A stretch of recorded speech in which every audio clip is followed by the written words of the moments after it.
Au sud de la frontière américaine, les agents de la DEA se livrent à un jeu du chat et de la souris excessivement dangereux.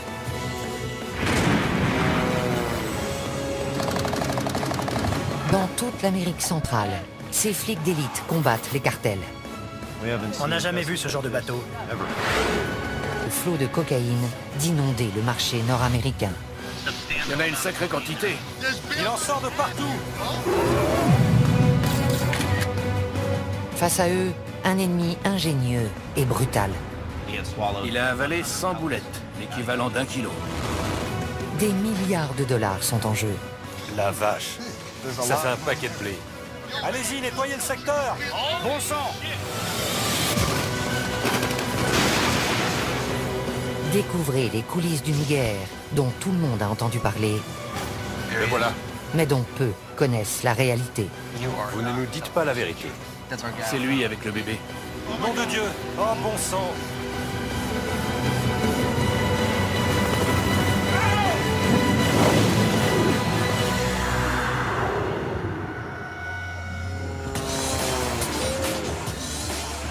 Chaque année, la Colombie expédie près de 450 tonnes de cocaïne vers le nord. Valeur à la revente, 67 milliards de dollars. Les trafiquants font entrer la drogue par bateau, avion privé et même sous-marin. La méthode la plus employée reste la mule humaine. Les mules sont particulièrement actives dans les aéroports. Une brigade de flics d'élite locaux et 2 agents de la DEA, Liam et Jack, sont chargés de les traquer. Pour des raisons de sécurité, nous ne révélerons pas leur vrai nom. Il sort encore de la poudre blanche. Ils luttent jour et nuit contre d'habiles contrebandiers qui emploient tous les moyens pour faire pénétrer la drogue en Europe et en Amérique du Nord. Il y a de la cocaïne dans ses chaussures. Ils risquent très gros, car les cartels éliminent tous ceux qui se dressent sur leur chemin, même les agents de la DEA. Giovanni était mon bras droit, mon bras armé. Cette semaine, Liam et Jack ciblent les aéroports de Bogota et de Medellín. Mission, faire quadriller les lieux par des équipes de policiers spécialisés et prendre les mules sur le fait. Il est essentiel de contrôler le trafic des mules, parce que c'est une importante source de renseignement. Ils se dirigent vers l'aéroport Eldorado de Bogota, où sont effectuées 80% des saisies dans les aéroports colombiens. On l'appelle le monstre. La police des stupes l'appelle l'école. C'est ici qu'on apprend comment ça se passe. Il y a quel vol ce soir? Il y en a un pour Barcelone, 2 pour Madrid, Francfort et plus tard Mexico.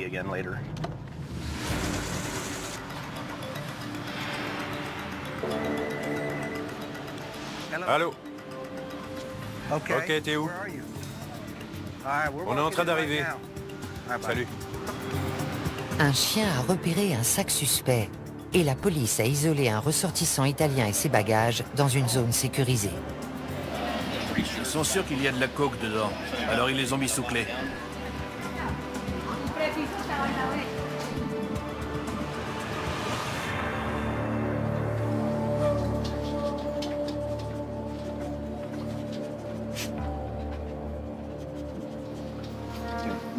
Ils vont fouiller. D'où il vient? Il est italien. Il allait où? Il allait à... Parmi les vêtements, ils découvrent un objet que Liam a déjà vu dans les bagages des mules. On tombe très souvent sur des médailles religieuses. Lui, il a une croix. Il pense qu'ils vont échapper à la... Mais c'est curieux. C'est pas le genre de choses qu'on jette au fond d'une valise. C'est une protection? Pour que Dieu veille sur moi pendant le voyage. J'allais être avec ma petite amie.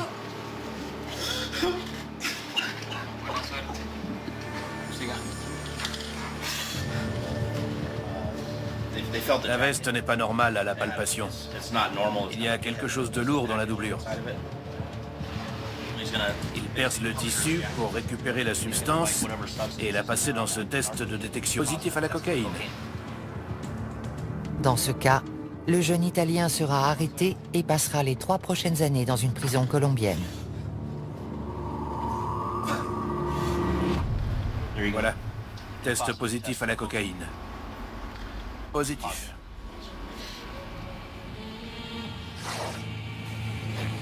L'odeur mordante de la cocaïne passe difficilement inaperçue. Les contrebandiers ne manquent pas d'astuces pour tenter de la dissimuler. Il y a un agent de masquage. C'est peut-être un détergent utilisé pour couvrir l'odeur. J'ai un téléphone. Si vous voulez appeler quelqu'un hors de Colombie, Si je dis ça à mon père, il va faire une crise cardiaque. Ça va le tuer. Il faut surtout pas qu'il le sache.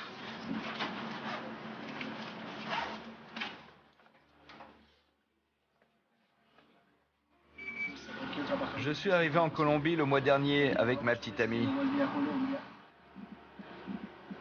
Elle est enceinte.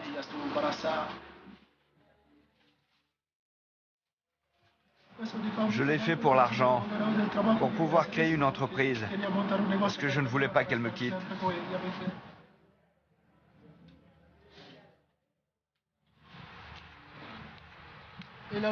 C'est elle qui avait organisé cette folie. Elle voulait qu'on passe notre vie ensemble.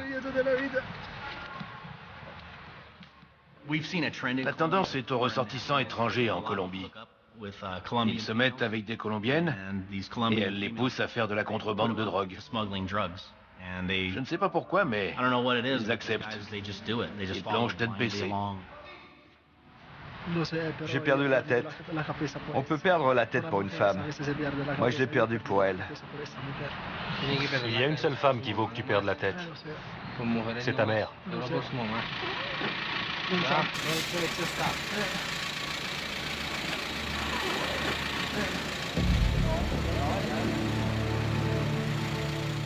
Le boulot de Liam et de Jack ne se résume pas à arrêter des mules. Leur objectif principal est de les suivre jusqu'à la source.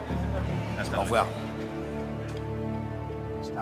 La mule est tout en bas de la pyramide. Au-dessus, il y a le recruteur.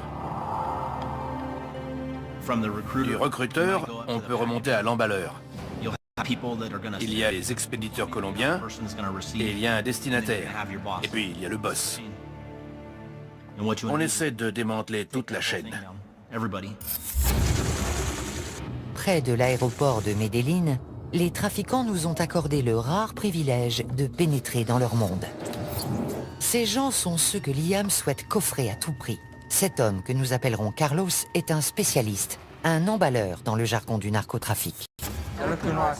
On ouvre le lecteur de DVD, il y a plein de à l'intérieur.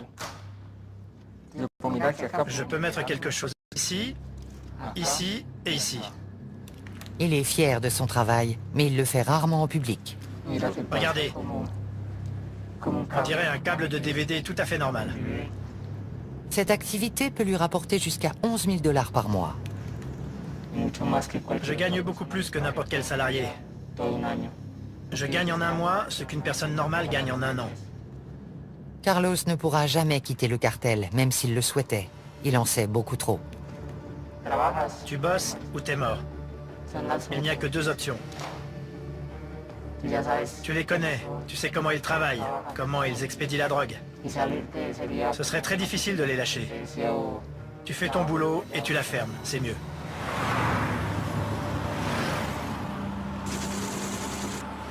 Dans une autre planque, un autre spécialiste prend des risques encore plus grands. C'est une mule que nous nommerons José. Allô? Comment tu vas? Au bout du fil, le boss de José. Il veut savoir si la coke est prête à partir. Oui, ils viennent d'arriver. Marty a envoyé des chocolats.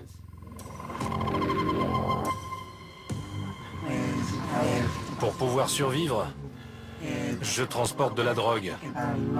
Je la transporte par avion, dans mon jean.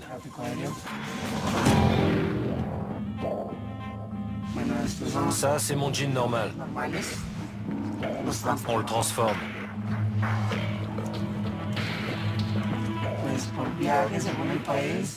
Je gagne entre 8 000 et 9 000 $ par voyage. J'ai toujours peur. Je regarde tout le temps dans mon dos.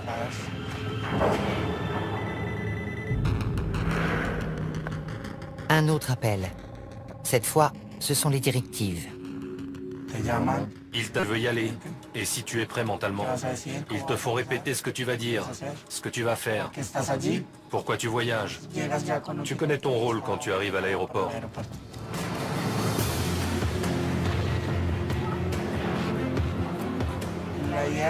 Le but, j'essaye de beaucoup parler avec les préposés qui s'occupent de moi, parce qu'ils observent ton attitude et ta personnalité.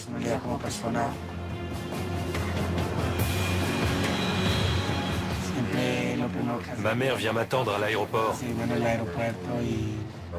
Et quand j'arrive, elle me serre dans ses bras et elle m'embrasse.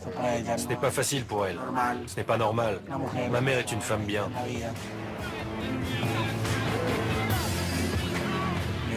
Je risque de me faire arrêter à l'étranger et de prendre 30 à 35 ans de prison. Ça vaut le coup. C'est nécessaire.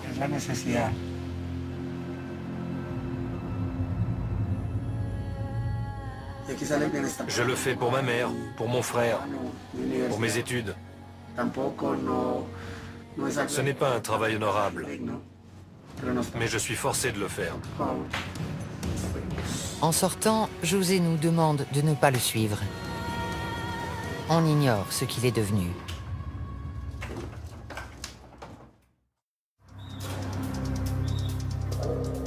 Au terminal de fret de l'aéroport de Bogota, les agents de la DEA et leurs collègues colombiens viennent de découvrir de la cocaïne dissimulée dans un colis d'aspect anodin. L'imagination n'a pas de limite. Ce paquet était expédié en Angleterre. C'est un livre pour enfants.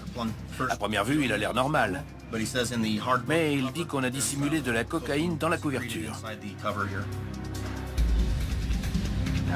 Vous voyez, à l'intérieur de cet os, ça lire au bleu, c'est de la cocaïne. Intéressant. De la cocaïne cachée dans ses paires de sandales. De la cocaïne dans les poignées de ses instruments dentaires.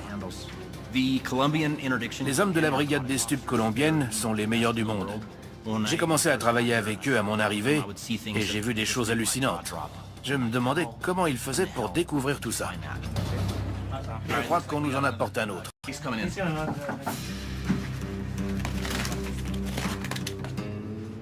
C'est un carton de déodorant à billes à destination de l'Espagne. Et les flics étaient soupçonneux. Je suis d'accord, ça n'a pas de sens.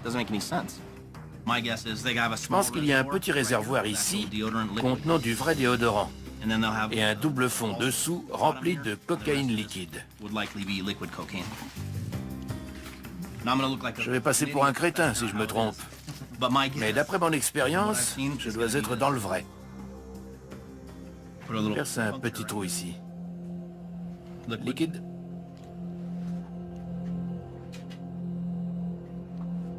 Négatif.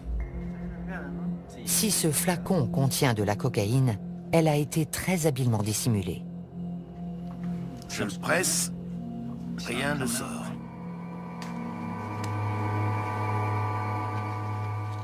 Bleu, positif, cocaïne. Il y a bien de la cocaïne, comme je l'avais dit. Je me sens moins bête.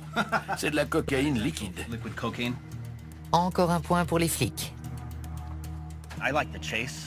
J'aime la chasse. Une bonne journée pour moi, c'est avoir des informations et remonter la piste.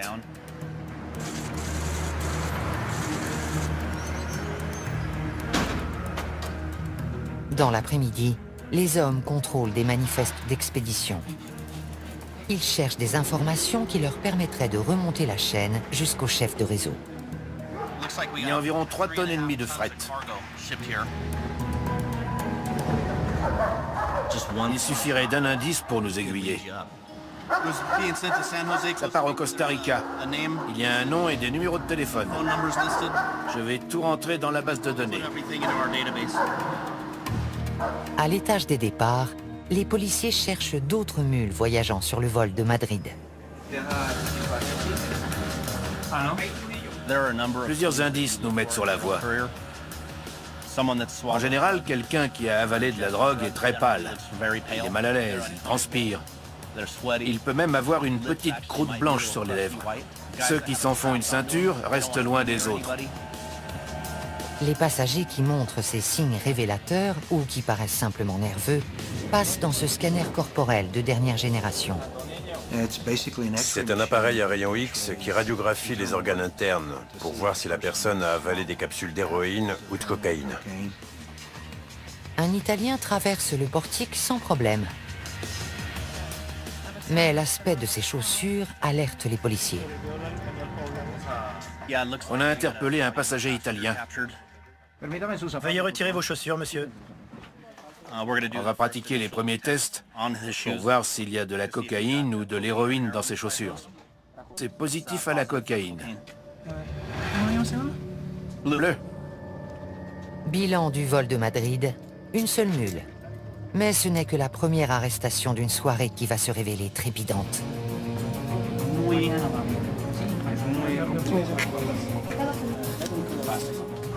Il pèse très lourd. Trop lourd. Un petit échantillon? Voilà. Cocaïne. Il y a de la cocaïne liquide dans ce jean. On voit de la cocaïne liquide au quotidien depuis environ 1 an et demi. On en saisit beaucoup parce que c'est facile à dissimuler. Quand une méthode marche, ils s'en servent jusqu'à ce qu'elle ne marche plus, et là ils changent. Parmi les nouvelles techniques, les vêtements imbibés de coke liquide. Il les trempe dedans, comme pour faire la couleur qui ressort est caractéristique de la cocaïne. Arrivés à destination, les vêtements subissent un traitement à l'alcool pour extraire la drogue. Ensuite, un passage au micro-ondes transforme le liquide en poudre prête à la revente.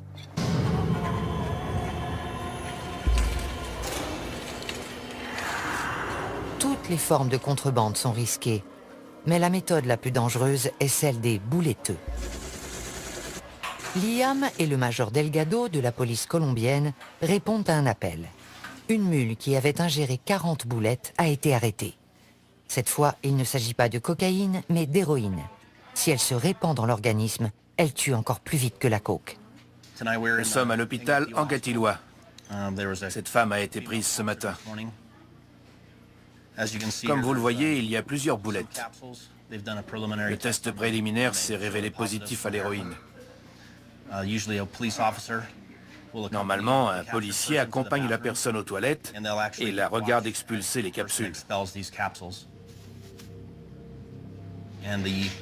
Ensuite, il lui fait laver les matières fécales, puis il place les boulettes dans une pochette en plastique.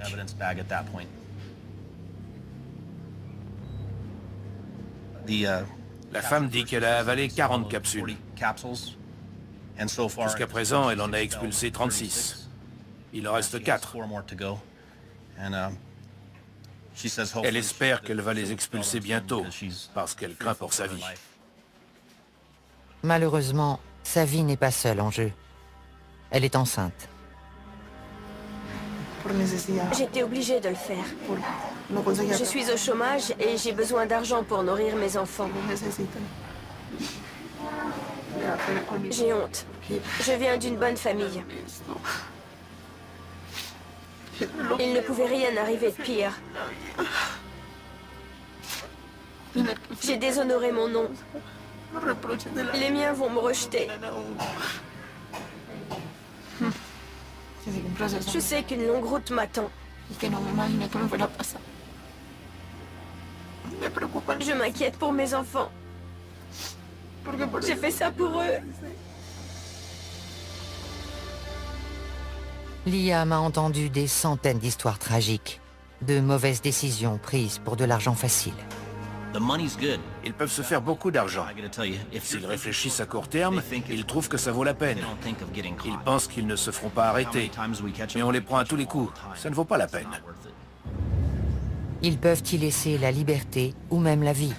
Mais pour ceux qui les emploient, les bouletteux ne valent que le produit qu'ils transportent. Pour préparer la cocaïne à être ingérée, elle doit être emballée dans des capsules de préservatifs.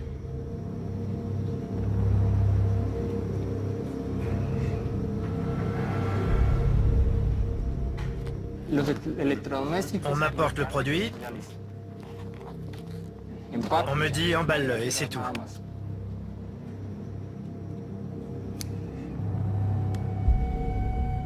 Je ne sais pas qui le transporte.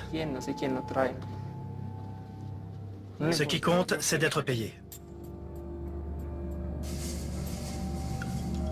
Une fois le kilo en boulettes, on engage une mule qui les avalera pour le transport. Nous appellerons celle-ci Moreau. Moreau est bouletteux depuis 10 ans. Il connaît parfaitement les risques. Jusqu'à présent, j'ai fait beaucoup de voyages et je m'en suis sorti vivant. Mais j'ai beaucoup d'amis qui sont morts en traversant la frontière. L'huile permet aux boulettes de passer plus facilement. Mais avec une telle concentration de drogue, la moindre fuite pourrait causer un arrêt cardiaque. C'est très dangereux. On peut mourir dès la première boulette du premier voyage, parce qu'il est toujours possible que la cocaïne se répande.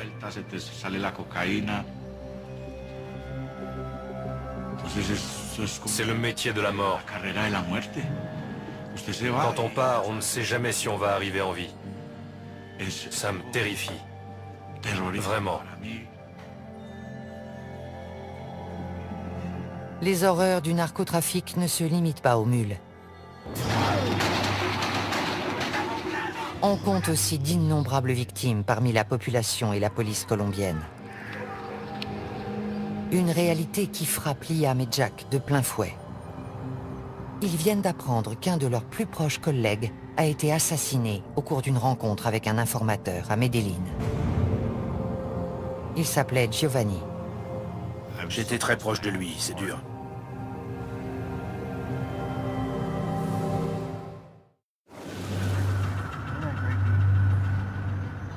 Liam et Jack se rendent à Medellín, où ils comptent investir l'aéroport pour la seconde phase de leur opération coup de filet. L'objectif de ce voyage dépasse le strict cadre de l'arrestation de mules. Ils veulent trouver les assassins de Giovanni. Je vais à Medellín pour des raisons personnelles. Un de mes meilleurs amis a été tué. On vient coordonner l'enquête sur son assassinat. L'ancien bastion de Pablo Escobar demeure l'épicentre du trafic de drogue, un terrain très dangereux pour la DEA. Tout policier risque la mort à Medellín. Il faut être sur le qui-vive. Quand je viens dans cette ville, je suis prêt à tout. J'ai repéré une moto blanche derrière nous. Elle nous suit depuis une dizaine de minutes. Le conducteur s'intéresse beaucoup à nous. Il n'arrête pas de nous regarder. Il n'est peut-être pas dangereux, mais il pourrait appeler quelqu'un pour dire qu'il a vu quelque chose de bizarre. Les trafiquants sont peut-être déjà au courant de leur présence. Mais Liam et Jack continuent jusqu'au jardin botanique où Giovanni a été abattu. Giovanni était l'un des meilleurs policiers que j'ai rencontrés. Il avait un cœur de lion. Il ne connaissait pas la peur. Il faisait un boulot formidable et ça rejaillissait sur moi. Je me reposais sur lui. C'est là? On peut se garer à l'intérieur? C'est arrivé à 7h25 du matin. Il devait y avoir autant de monde que maintenant. Faut être vraiment gonflé pour faire ça en plein jour. Giovanni croyait avoir rendez-vous avec un informateur quand il a été tué de sang-froid devant des centaines de personnes. D'après les preuves matérielles et les photos de la scène de crime, le véhicule de nos hommes était garé dans ce sens. Le conducteur et le passager à l'avant, personne derrière. 2 tueurs se sont approchés par les côtés. L'un du côté du conducteur, l'autre du passager. Ils ont ouvert le feu. L'un d'eux est arrivé à la hauteur de la portière passager. Il a éjecté un magasin, en a mis un autre et a recommencé. Puis il a reculé. Et ils se sont enfuis. Ils étaient entraînés. Ils avaient une expérience militaire vu la façon dont ils se sont approchés du véhicule et dont ils tenaient leur arme. Ils la tenaient pas comme des gangsters. C'était pas leur premier assassinat. Ils vont ratisser le quartier en quête de renseignements. On doit aller à plusieurs endroits, mais vous ne devez pas vous montrer. Est-ce être présent ce jour-là? D'autres gens qui sont souvent dans le coin. Peut-être. Vous devriez aller voir par là. Est-ce que la police a demandé la vidéo de surveillance? C'était là. L'homme à qui il parle a une vue parfaite sur la scène de crime. Mais il prenait sa douche au moment clé. Personne ne sait quoi que ce soit sur l'assassinat. Il y avait des yeux partout, mais personne n'a rien vu. Pour nous, cela signifie que la Oficina contrôle le quartier. La Oficina de Envigado est un syndicat de tueurs à gages, le groupe le plus meurtrier de Colombie. La Oficina a toujours été un élément criminel violent. Ils sont furieux parce qu'on a arrêté quelques chefs haut placés et je suis sûr qu'ils seraient ravis de tuer ou de blesser un membre de la DEA. Malheureusement, notre mini-quadrillage n'a pas donné grand-chose. Le pompiste travaillait ce matin-là. Il a entendu les tirs, mais il n'a rien vu.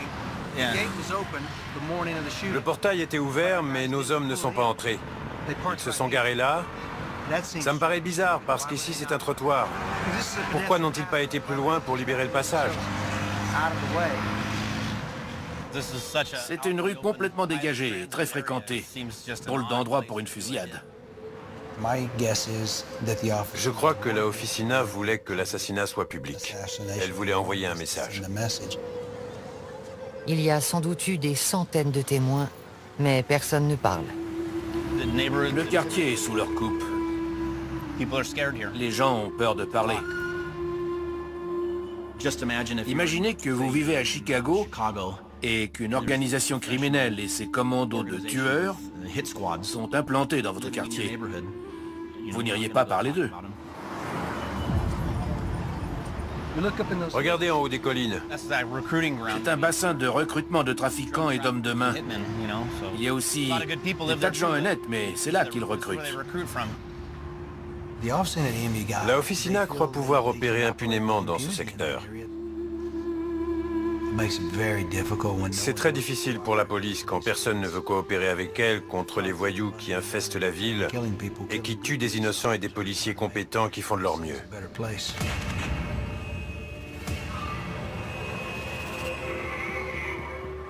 Caché dans ces collines, un tueur à la solde d'un cartel a accepté de nous confier sa vision de la guerre en cours. Il se prépare pour son prochain contrat, qui ne lui rapportera que 400 $. J'avais 16 ans quand j'ai commencé. J'ai grandi dans un quartier où il était courant de tomber sur un cadavre dès qu'on sortait de chez soi le matin.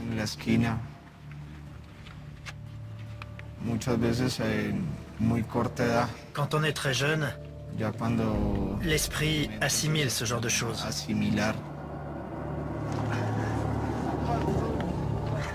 Ce n'est pas une excuse.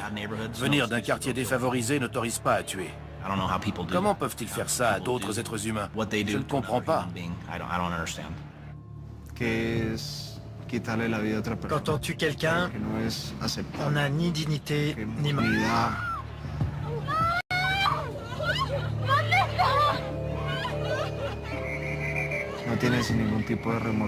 On n'éprouve aucun remords. On ne se sent pas coupable. Et chaque fois, c'est plus facile. On devient plus impitoyable. Je suis un instrument. Une marionnette entre les mains de gens puissants. Ils se servent de moi pour imposer leurs lois à tout prix.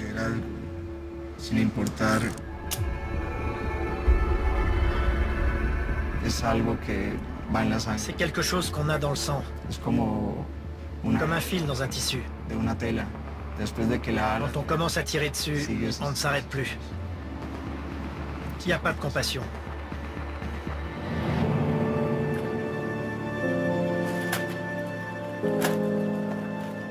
Bien qu'il traque sa victime avant de la tuer, l'assassin ignore la raison du contrat. On suppose que la personne qu'on va éliminer n'est plus utile au groupe. Ou que c'est simplement un innocent qui en sait trop.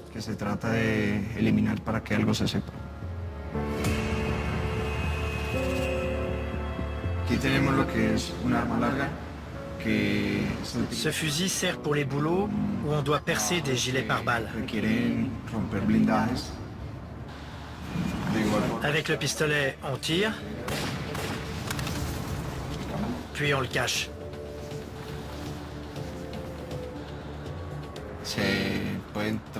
On peut enduire les balles de poison. Ici, c'est du cyanure. Une simple éraflure sur la jambe entraîne la mort.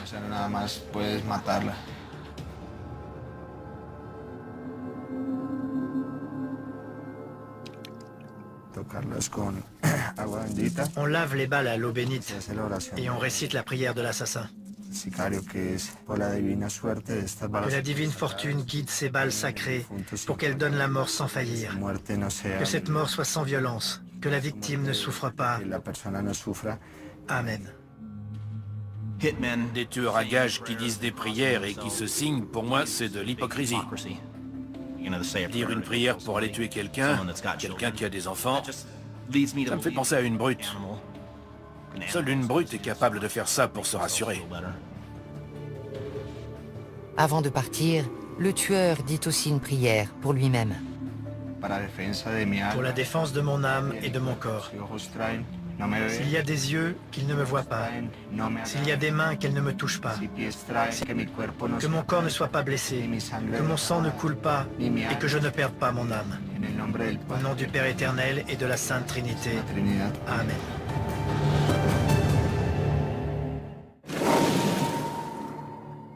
L'opération Coup de filet se poursuit toute la semaine à l'aéroport de Medellín. Une suspecte est dirigée vers le scanner corporel. Les rayons X montrent des images très bizarres, de taille et de forme identiques. Ce n'est pas normal pour des organes internes. C'est la première fois que je vois ça et j'ai vu des milliers de scans corporels. On dirait des entrailles d'extraterrestres. C'est très étrange. Une heure plus tard, Liam et Jack se rendent aux urgences pour prendre des nouvelles de la jeune femme, dont la vie est en danger. Elle a avalé 42 capsules. C'est de la cocaïne? De la cocaïne liquide, apparemment. Les capsules n'ont pas été emballées par un spécialiste. Elles sont pleines de poches d'air. Mortel. J'ai rarement vu des boulettes aussi mal faites. Elles sont pleines d'air, c'est dément. J'ai jamais vu ça. Normalement, on retire l'air parce que la température interne le dilate. J'espère qu'elle va les expulser, sinon il y a de fortes chances pour que ça se passe mal. Les poches d'air sont très dangereuses pour elle. Si l'air se dilate, les capsules explosent et elle mourra.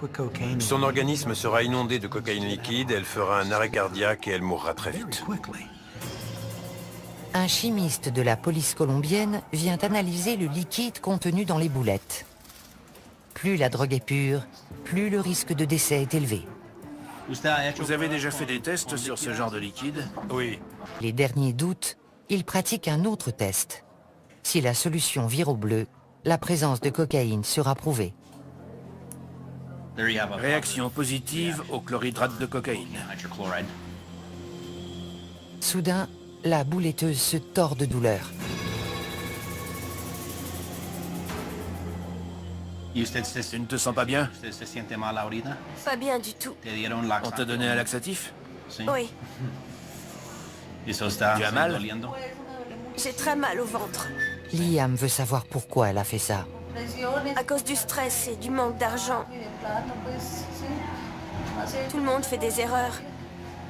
Les plus démunis font des proies faciles pour les recruteurs de mules. Les gens qui l'ont engagée lui ont donné des capsules à avaler. Ils se fichent bien d'elle, ce qui compte c'est l'argent. La vie humaine n'a aucune valeur.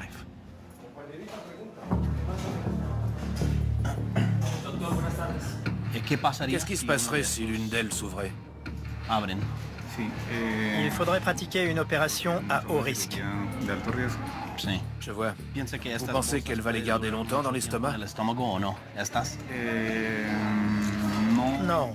Plusieurs jours, ce serait extrêmement dangereux. Si c'est quelques heures, les chances de survie sont meilleures. Le médecin est inquiet. Il va peut-être devoir opérer la jeune femme pour extraire les capsules sur le point d'exploser. Mais si ça dure plus de 48 heures, je devrais intervenir? Sans doute. D'après le médecin, si ces boulettes mal faites restent plus de 48 heures dans le système digestif de la patiente, c'est la mort presque à coup sûr. Il lui est arrivé de devoir ouvrir entièrement la cavité abdominale pour les extraire. Si la jeune femme a pesé les conséquences de sa décision, son recruteur a certainement minimisé les risques. Ils leur disent « T'inquiète pas, on a payé les flics, on le fait tout le temps. Tu vas gagner de l'argent, il n'y a aucun problème. » La mule qui croit ce mensonge commet sa première erreur. Son décès serait la première mort par overdose de l'opération Coup de filet. Non, c'est pas facile. Giovanni me disait tous les jours « Estamos en guerra », on est en guerre. « Somos un equipo, estamos en guerra ». On est une équipe, on est en guerre. C'était son leitmotiv. Ce soir, la guerre pourrait faire une nouvelle victime. Mais pour Liam et Jack, une petite victoire se profile. On a trouvé un témoin potentiel du meurtre de Giovanni.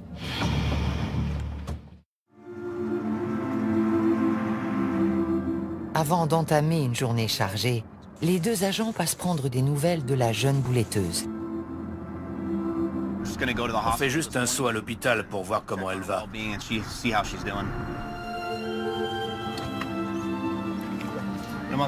On voudrait parler à la jeune femme. Juste 5 minutes.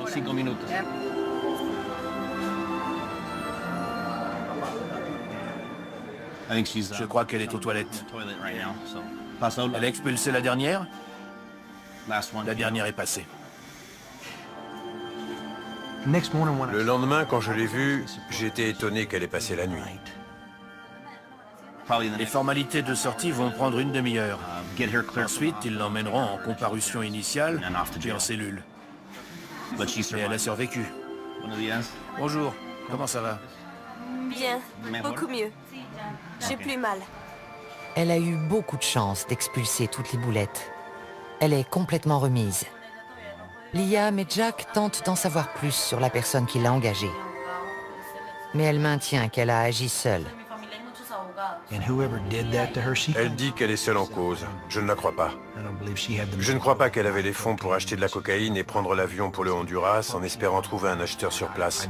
Elle protège quelqu'un, sûrement un membre de sa famille. Bonne chance et merci beaucoup. Merci. Vous avez été très gentils. Et vous avez des beaux yeux tous les deux. Le soulagement est général. La jeune femme n'a pas payé sa mauvaise décision au prix fort, mais plusieurs années de détention l'attendent. Elle va faire de la prison, c'est triste. Elle sera peut-être un peu moins heureuse, mais un peu plus avisée.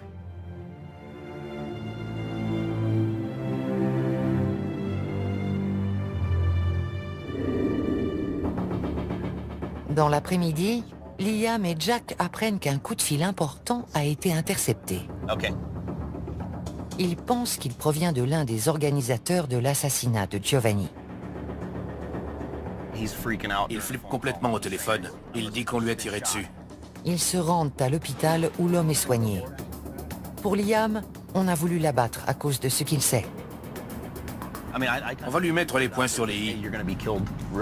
Tu sais que tu seras mort très bientôt. Si tu veux t'en sortir, on est là pour t'aider.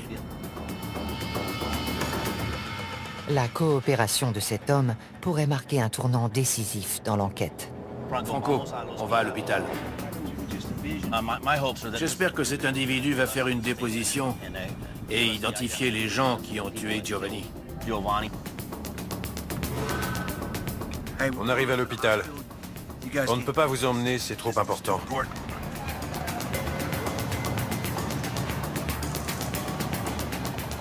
On voudrait l'interroger. Il vient d'être blessé. Espérons que ça lui a ouvert les yeux et qu'il nous donnera des informations sur les tireurs. S'il capture le responsable de l'assassinat de Giovanni, c'est tout un réseau de tueurs qui pourrait tomber. Ils ressortent une trentaine de minutes plus tard, plus tôt que prévu. Alors? Ça s'est pas passé comme on voulait. Le type soutenait qu'il ne savait rien. Son histoire n'était pas crédible. Il a menti tout du long. Regardez l'homme qu'on vient d'interroger. Il est couvert de sang, des pieds à la tête. Il a nié tout en bloc. Il n'a montré aucun remords pour ce qui est arrivé à nos flics.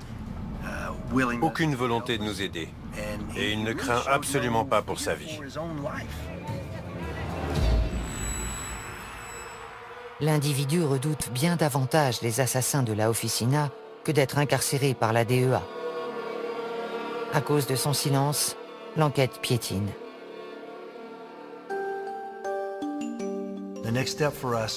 La prochaine étape consiste à demander un mandat d'arrêt pour cette personne. Qu'on le mette au moins derrière les barreaux, où on pourra le protéger. Car il est notre suspect principal, mais aussi notre témoin principal. On emploie toutes les méthodes d'investigation possibles. C'est ma façon de lui rendre hommage. J'essaye de résoudre l'affaire et je reste en contact avec sa veuve. C'est important. Il aurait fait pareil pour moi.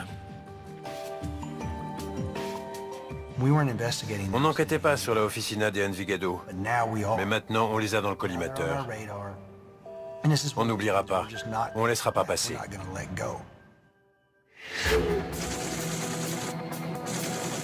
L'opération Coup de filet s'achève. Ce soir, Liam et Jack donnent une conférence de presse sur une saisie d'une importance considérable. 30 kilos de cocaïne liquide.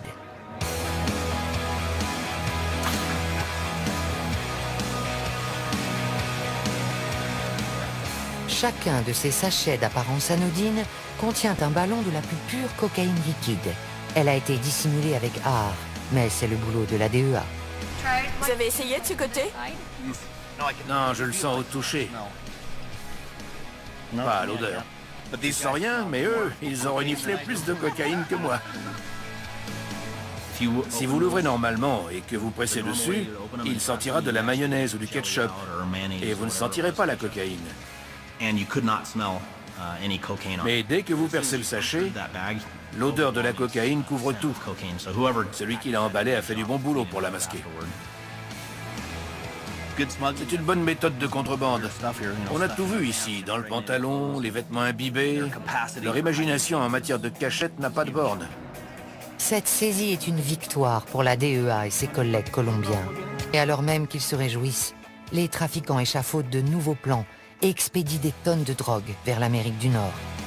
On nous demande si ça vaut la peine, si on change quelque chose. Il n'y a pas de doute, on est efficace. La présence de la DEA en Colombie a réduit le trafic de drogue. Depuis mon arrivée, la sécurité publique s'est améliorée. L'économie et la population s'en trouvent mieux. Soldats dans une guerre d'une violence inouïe, confrontés à la puissance de milliards de dollars, Liam et Jack poursuivent le combat.